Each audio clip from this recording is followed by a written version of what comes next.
Good morning all. ഞാൻ Ramakrishnan TB, SEBI registered research അനലിസ്റ്റാണ്. ഈ ഓഡിയോ കേട്ടതിന് ശേഷം ഡിസ്ക്ലെയിമർ കൂടി വായിച്ചു നോക്കണമെന്ന് താല്പര്യപ്പെടുന്നു. ഇന്ന് RBIയുടെ പുതിയ ഗവർണർ സഞ്ജയ് മൽഹോത്ര ചാർജ് എടുക്കുകയാണ്. കഴിഞ്ഞ 6 വർഷത്തെ ഗവർണറായിരുന്ന ശക്തികാന്ത ദാസ് ഇന്നലെ വിരമിച്ചിട്ടുണ്ട്. പുതിയ ഗവർണർ ചാർജ് എടുക്കുകയാണ്. വളരെ പ്രോമിസിങ് ആയിട്ടുള്ളൊരു അപ്പോയിൻമെൻ്റ് ആയിട്ടാണ് ഇതിനെ കാണുന്നത്. കഴിഞ്ഞ 6 വർഷം വളരെ എഫിഷ്യൻ്റായിട്ട് RBIനെ നയിച്ചിട്ടുള്ള ഒരാളായിരുന്നു ശക്തികാന്ത ദാസ്.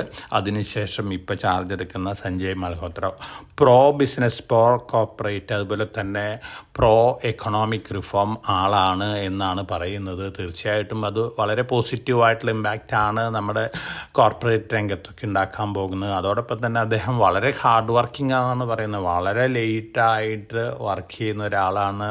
ലേറ്റ് നൈറ്റൊക്കെ വർക്ക് ചെയ്യുന്ന ഹാർഡ് വർക്കിംഗ് ഒരു ഒഫീഷ്യലായിട്ടാണ് പറയുന്നത്. തീർച്ചയായിട്ടും അദ്ദേഹത്തിൻ്റെ എക്സ്പെർട്ടൈസ് RBIക്കും അതുപോലെ തന്നെ ഇന്ത്യൻ എക്കണോമിക്കും പുതിയ ഒരു ഉണർവ് നൽകുന്നുള്ളൊരു എക്സ്പെക്റ്റേഷനാണ്. അതുകൊണ്ട് തന്നെ ഇന്ന് മാർക്കറ്റ് റാലി ചെയ്യാനാണ് ചാൻസസ് കൂടുതൽ.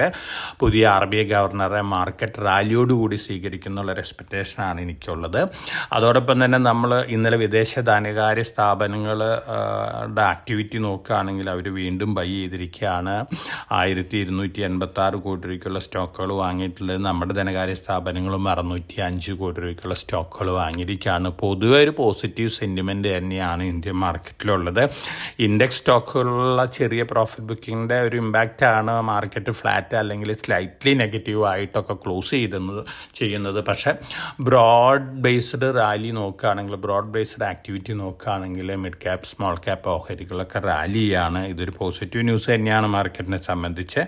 അതോടൊപ്പം തന്നെ നമ്മൾ ഗ്ലോബൽ മാർക്കറ്റ് സിറ്റുവേഷൻ ഇന്നത്തെ നോക്കുകയാണെങ്കിൽ ചൈനീസ് മാർക്കറ്റുകൾ ഇന്നലെയും ബെറ്റർ ആയിരുന്നു, ഇന്നും ബെറ്റർ ആയിട്ട് തന്നെയാണ് ട്രേഡ് ചെയ്യുന്നത്. ഇന്ന് 2 ദിവസത്തെ മീറ്റിംഗ് ആരംഭിക്കുകയാണ് ചൈനയിൽ. 2025-ത്തെ സ്റ്റിമുലസ് മെഷേഴ്സ്, അതുപോലെ തന്നെ GDP എങ്ങനെ പ്രോപ്പപ്പ് ചെയ്യാം, ഇത്തരത്തിലുള്ള കാര്യങ്ങളാണ് ഡിസ്കസ് ചെയ്യുന്നത്. അതുകൊണ്ട് തന്നെ ഈ മീറ്റിംഗ് കഴിഞ്ഞതിന് ശേഷം 2 ദിവസത്തിന് ശേഷം വലിയ അനൗൺസ്മെൻറ്റുകൾ വരുമെന്ന് പറയുന്നുണ്ട്. ഇതിൻ്റെ എക്സ്പെക്റ്റേഷൻസിൽ ഇന്നലെ ഗ്ലോബൽ മാർക്കറ്റുകളിൽ കമോഡിറ്റി സ്റ്റോക്കുകൾ നന്നായിട്ട് മുന്നേറിയിരിക്കുകയാണ്. അതോടൊപ്പം തന്നെ ചൈനീസ് സ്റ്റോക്കുകൾ, അമേരിക്കയിൽ ലിസ്റ്റ് ചെയ്തുള്ള സ്റ്റോക്കുകൾ റാലിയാണ്.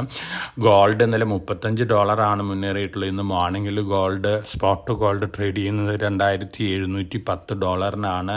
അതോടൊപ്പം തന്നെ ഫെബ്രുവരി ഫ്യൂച്ചേഴ്സ് ട്രേഡ് ചെയ്യുന്നത് $2739 പെർ ഔൺസിനാണ്. സിൽവർ $32.9 പെർ ഔൺസിനാണ് ഇന്ന് മോർണിംഗിൽ ട്രേഡ് ചെയ്യുന്നത്. കോപ്പർ റാലി ചെയ്തിരിക്കുകയാണ്. സിങ്ക്, അലുമിനിയം, അയൺ ഓർ എല്ലാ കമോഡിറ്റികളും ഇന്ന് റാലി ചെയ്തിരിക്കുകയാണ്. ചൈനീസ് എക്സ്പെക്റ്റേഷൻ തന്നെയാണ് ഇതിന് കാരണം. അമേരിക്കയിൽ ഇന്നലെ സ്ലൈറ്റ് പ്രോഫിറ്റ് ബുക്കിംഗ് കണ്ടിരുന്നു. അമേരിക്കൻ മാർക്കറ്റുകൾ സ്ലൈറ്റ്ലി വീക്കായിട്ടാണ് ക്ലോസ് ചെയ്തിട്ടുള്ളത്. പക്ഷേ ടെസ്ല പുതിയ റെക്കോർഡ് ഹൈ ഹിറ്റ് ചെയ്തിരിക്കുകയാണ്. ആപ്പിൾ പുതിയ റെക്കോർഡ് ഹൈ ഹിറ്റ് ചെയ്തിരിക്കുകയാണ്. അതുപോലെ തന്നെ ആൽഫബറ്റ് മുന്നേറിയിരിക്കുകയാണ്. ടെക്നോളജി സ്റ്റോക്കുകളിലൊക്കെ ഒട്ടുമിക്കവാറും എല്ലാ സ്റ്റോക്കുകളും ഇന്നലെ മുന്നേറിയിരിക്കുകയാണ്. ഇന്ന് അമേരിക്കയിലെ കൺസ്യൂമർ പ്രൈസ് ഇൻഫ്ലേഷൻ ഡാറ്റ വരുന്നുണ്ട്, നവംബർ മാസത്തെ. ഈ ഡാറ്റയ്ക്ക് അനുസരിച്ചായിരിക്കും അടുത്ത ആഴ്ചയിൽ ഒരു പക്ഷേ US ഫെഡിൻ്റെ റേറ്റ് കട്ട് ഡിസിഷൻ വരാൻ പോകുന്നത്. പക്ഷേ എല്ലാവരും എക്സ്പെക്റ്റ് ചെയ്യുന്നത് 0.25% റേറ്റ് കട്ട് അടുത്ത US ഫെഡ് മീറ്റിങ്ങിൽ അനൗൺസ് ചെയ്യുന്നതാണ്. അതിൻ്റെ ഒരു പോസിറ്റീവ് ഇമ്പാക്റ്റ് അമേരിക്കൻ മാർക്കറ്റിലുണ്ട്, സെൻറ്റിമെൻറ്റും അമേരിക്കൻ മാർക്കറ്റിലുണ്ട്. ഇതൊക്കെയാണ് ഗ്ലോബൽ ന്യൂസ് ഫ്ലോസ്. നമ്മളെ സംബന്ധിച്ച് നോക്കുകയാണെങ്കിൽ ഫോറിൻ പോർട്ട്ഫോളിയോ ഇൻവെസ്റ്റേഴ്സ് ഇന്നലെ മുതൽ വീണ്ടും ബൈങ് സ്റ്റാർട്ട് ചെയ്തിരിക്കുകയാണ്. 1286 കോടി രൂപയ്ക്കുള്ള സ്റ്റോക്കുകളാണ് വാങ്ങിയിട്ടുള്ളത്. നമ്മുടെ ഫണ്ടുകളും ഇന്നലെ 605 കോടി രൂപയ്ക്കുള്ള ബൈങ് സ്റ്റാർട്ട് ചെയ്തിട്ടുണ്ട്. ഇനി നമ്മൾ സ്റ്റോക്ക് സ്പെസിഫിക് ആയിട്ടുള്ള ന്യൂസ് ഫ്ലോസ് നോക്കുകയാണെങ്കിൽ അഡാനി പോർട്സ് US ലോൺ ഉണ്ടായിരുന്നു. അഡാനി പോർട്സിന് ശ്രീലങ്കയുടെ പ്രൊജക്റ്റിന് US ഡെവലപ്മെൻറ്റ് ഫിനാൻഷ്യൽ കോർപ്പറേഷൻ്റെ DFC ഓഫറായിരുന്നു. പക്ഷേ ഇതുവരെ ആ ലോൺ സൈൻ ചെയ്യുകയോ അതുപോലെ തന്നെ ലോണൊന്നും അവെയിൽ ചെയ്തിട്ടില്ല. അഡാനി പോർട്ട് വളരെ ധൈര്യത്തോട് കൂടിയിട്ട് അത് റിജക്റ്റ് ചെയ്തിരിക്കുകയാണ്. നമ്മളെ സംബന്ധിച്ച് ഈ ലോൺ ആവശ്യമില്ല, ഇൻറ്റേർണൽ അക്രൂവൽസ് ഉണ്ട് മുന്നോട്ട് പോകാൻ. തീർച്ചയായിട്ടും വളരെ കറേജിയസ് ഡിസിഷനാണ് അഡാനി പോർട്ടിൻ്റെ ഭാഗത്ത് നിന്ന് വന്നിട്ടുള്ളത്. നമ്മളെ സംബന്ധിച്ച്, ഇന്ത്യക്കാരെ സംബന്ധിച്ച് നമുക്ക് അഭിമാനിക്കാവുന്നൊരു കാര്യം തന്നെയാണത്. ഒരു US ലോൺ ഇല്ലെങ്കിലും നമ്മുടെ പ്രൊജക്റ്റുകൾക്ക് മുന്നോട്ട് പോകാൻ സാധിക്കുമെന്നുള്ളത് ലോകത്തിന് കാണിച്ചു കൊടുക്കുന്നൊരു കാര്യം കൂടി തന്നെയാണ്. ഇനി നമ്മുടെ സെബി 500 സ്റ്റോക്കുകളിൽ കൂടി T+0 സെഗ്മെൻറ്റ് കൊണ്ടുവരികയാണ് ഡിസംബർ 31 മുതൽ. അതായത് സെയിം ഡേ സെറ്റിൽമെൻ്റ് ആണ് 500 സ്റ്റോക്കുകളിലും പ്ലാൻ ചെയ്യുന്നത്. വളരെ ദൂരവ്യാപകമായിട്ടുള്ള ഇമ്പാക്റ്റ് ഇന്ത്യൻ സ്റ്റോക്ക് മാർക്കറ്റിലും അതുപോലെ തന്നെ ഗ്ലോബൽ സ്റ്റോക്ക് മാർക്കറ്റുകളിലൊക്കെ ഉണ്ടാക്കുന്ന ഒരു ഡിസിഷനാണ്. കാരണം ഇന്ത്യയുടെ പാത്ത് ഫോളോ ചെയ്തുകൊണ്ടിരിക്കുകയാണ് അമേരിക്ക അടക്കമുള്ള മറ്റ് സ്റ്റോക്ക് മാർക്കറ്റുകളെല്ലാം തന്നെ. ഇനി നമ്മൾ സ്റ്റോക്ക് സ്പെസിഫിക് ആയിട്ടുള്ള ന്യൂസ് ഫ്ലോസ് നോക്കുകയാണെങ്കിൽ BEML 83.5 കോടി രൂപ ഡിഫൻസ് ഓർഡർ കിട്ടിയിട്ടുണ്ട്. അതോടൊപ്പം തന്നെ ശ്രീറാം പിസ്റ്റൻസ് ആൻഡ് റിങ്സ് പുതിയൊരു അക്വിസിഷൻ നടത്തിയിട്ടുണ്ട്. വളരെ പ്രോമിസിങ് ആയിട്ടുള്ളൊരു അക്വിസിഷനാണ്. ഈ കമ്പനീനെ സംബന്ധിച്ച് പോസിറ്റീവാണ്.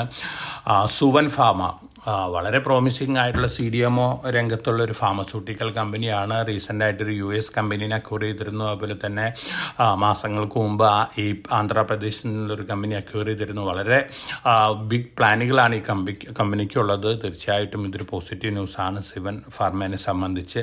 Nippon life AMC Japanese AMC ആണ്. ഇവർ US-ലത്തെ ഒരു ഇൻഷുറൻസ് കമ്പനീനും കൂടി ടേക്ക് ഓവർ ചെയ്യാനുള്ള നീക്കത്തിലാണ്. തീർച്ചയായിട്ടും നിപ്പോണിനെ സംബന്ധിച്ച് പോസിറ്റീവാണ്. HG ഇൻഫ്ര 763.1 കോടി രൂപയ്ക്കുള്ള ഓർഡർ ബാഗ് ചെയ്തിട്ടുണ്ട്. L&T മൈൻട്രി ഗിറ്റ് ഹബ്ബായിട്ട് ഒരു അലയൻസ് വന്നിരിക്കുകയാണ്. AI related software engineering development വേണ്ടിയാണ്.